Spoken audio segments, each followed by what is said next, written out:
Jika disebutkan kalimat zikir dalam Al-Quran, maka diartikan oleh para ulama berdasarkan paparan Al-Quran sebagai keadaan ingat kepada Allah yang dengan ingat itu terjauh kita dari perbuatan maksiat.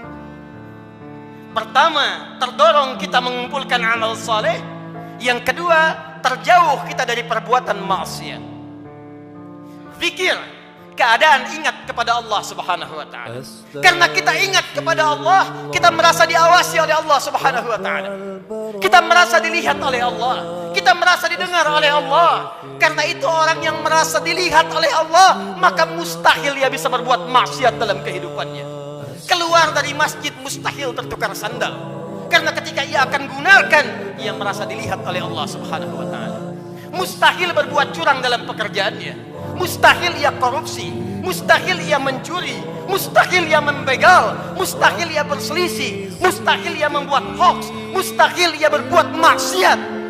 Karena ia merasa dilihat dan didengar oleh Allah Subhanahu wa taala. Karena itulah sampai dengan detik Jumat ini, berapa banyak Jumat kita yang telah memberikan manfaat dalam hidup kita.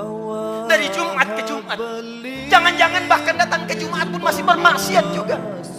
Ada yang tanpa malu datang ke Jumat belum selesai urusannya dengan Allah Subhanahu wa taala.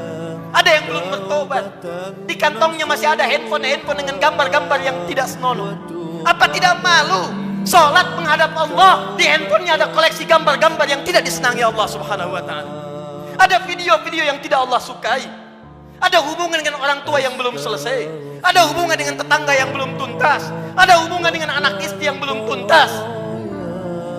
Cita-cita masuk surga, cita-cita berjumpa dengan Rasulullah SAW. Amal apa yang telah Anda siapkan? Apa tidak malu menghadap Allah dengan lumuran maksiat? Apa tidak malu berjumpa dengan Rasulullah berlumur maksiat?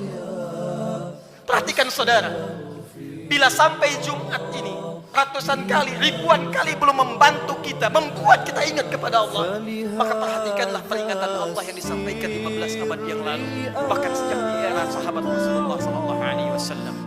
Quran surah ke-57 Al-Hadid di ayat yang ke-16.